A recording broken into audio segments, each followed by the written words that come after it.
Yo les potos, c'est Philippe. Aujourd'hui, on va parler du mentor de Frankie et constructeur du train des mers, Tom. Ce qui m'impressionne le plus chez lui, c'est à quel point il était fort mentalement. Et plus précisément, à quel point il n'a pas laissé les circonstances de sa vie décider de son comportement. Parce que quand tu regardes Tom, il avait toutes les raisons d'être aigri, de se plaindre et de vouloir se venger. Je veux dire, le mec était le meilleur constructeur navals du monde. Et c'est pas n'importe quel monde, c'est pas notre monde à nous, où genre tu peux te déplacer en voiture de ville en ville, de pays en pays. Non, là, le monde de One Piece c'est différent, frérot. Là, c'est des îles. Ok, donc les bateaux, c'est primordial. Et normalement, lorsque tu es le meilleur dans une compétence qui est primordiale pour le bon fonctionnement de la société, tu devrais être riche. C'est aussi simple que ça. Le mec, ça devrait être Elon Musk. Tu vois ce que je veux dire? Ça devrait être ce niveau-là de richesse. Mais non seulement c'est pas le cas, mais en plus de ça, il vit dans un hangar avec sa famille. Et ce qui est incroyable, c'est que c'est pas le gouvernement mondial qui a forcé Tom à vivre dans un hangar. Hein. C'est les gens de Water 7. On sait pas exactement comment ça s'est passé, mais Frankie dit que c'est les autres artisans qui voulaient plus qu'ils travaillent au sein de la ville parce qu'ils avaient peur par rapport au fait qu'il a construit le bateau de Gold Roger, c'est-à-dire le meilleur bateau du monde. Donc ça veut dire le mec s'est fait exclure de la ville, ok, parce qu'il était trop compétent. Ah, mais désolé les mecs, j'ai construit un bateau un peu trop bien. Désolé, je plaide coupable, ok. Donc ils ont dit non, c'est pas possible frérot. Il y a un niveau de compétence maximum là, t'arrives, il faut que tu partes. Donc déjà là, avant même qu'il se passe tout ce qui s'est passé après, c'est une situation injuste pour Tom. Il se retrouve isolé de la ville à cause d'une règle stupide du gouvernement mondial. Et ce qui est encore plus fort, c'est qu'à aucun moment est-ce qu'on voit des gens de Water 7 rendre visite à Tom. À aucun moment est-ce qu'on les voit lui rendre visite, lui dire frérot, ça va, t'as tout ce qu'il te faut, est-ce que je peux t'aider parce que tu vis dans un hangar quand même, c'est pas juste ce qui t'arrive. Non, il y a aucune trace de compassion des artisans de Water 7 pour Tom. Ils ont l'air d'en avoir rien à battre de sa pomme. Et je pense que c'est aussi lié au fait que ils étaient peut-être jaloux un petit peu, parce qu'il était juste trop fort. Et peut-être qu'il y avait un peu de racisme, parce que c'est un homme poisson. Ah, c'est un homme poisson, c'est le plus fort, il nous vole tous les clients parce qu'il est trop chaud. Ah, il a construit le bateau du roi des pirates, ok, on l'isole. Et pourtant, même en sachant tout ça, Tom, à aucun moment est-ce qu'on le voit avoir des ressentiments ou éprouver de la haine envers qui que ce soit. Lui, il est tranquille, il continue à construire ses bateaux. Et ça va même plus loin que ça, parce que il aurait pu s'arrêter à ne pas avoir de haine envers eux et continuer à faire ce qu'il faisait. Mais il va plus loin, parce qu'il va tous les sauver. C'est-à-dire qu'il voit très bien que Water 7 est en train de périr parce qu'il n'y a pas de commerce, à cause du fait que les bateaux, ils n'arrivent pas à s'approcher des vagues et tout ça. Il se dit, ok, je vais construire un train, je fais les plans, tout ça. Dans la vie réelle, c'est comme si Elon Musk était en train de construire Tesla, ok. Une fois que c'est fait, normalement, l'argent, il aurait dû venir comme ça. Il a reçu 0 argent pour le train des mers, Top. Je vous le dis, au cas où c'était pas très clair par rapport à la scène avec le harpon sur lui, fait qu'il est transféré à Impledon.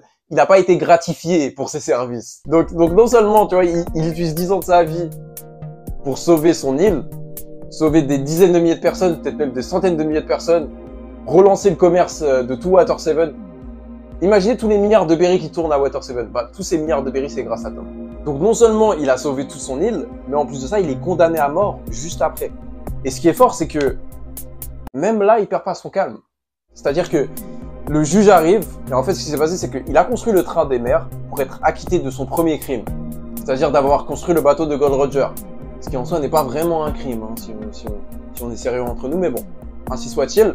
Donc logiquement, avec le train des mers, il aurait dû être acquitté. Ça allait se passer comme ça. Mais évidemment, les Cypher Polaires sont intervenus. Ils ont fait en sorte que Tom soit accusé d'une deuxième chose. Et donc du coup, ça n'a pas marché, il a été accusé. Ils ont dit non, c'est pas non, c'est pas fait, blablabla. Direction Impledon.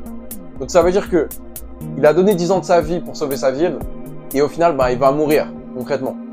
C'est ça qui est en train de se passer. Et on dit souvent que si tu veux tester le caractère de quelqu'un, faut que tu le mettes dans une situation stressante.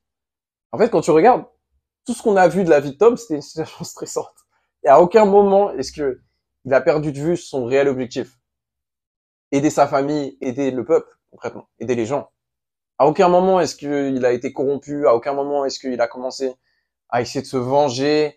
Il a rien fait de tout ça. D'ailleurs, le seul moment où on le voit s'énerver, c'est pour apprendre une leçon à Frankie, par rapport à la responsabilité liée à ses bateaux. Et honnêtement, je suis pas sûr de complètement comprendre cette scène, de complètement comprendre le message que Tom essaie de véhiculer à Frankie, en lui disant qu'un homme doit être fier des bateaux qu'il a construits.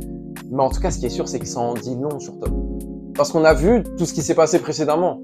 Et on voit ce qui est en train de se passer maintenant pour Tom, l'injustice qu'il est en train de subir. Et pourtant, il s'est pas énervé. Par contre, là, il s'énerve. Parce que là, c'est important pour lui.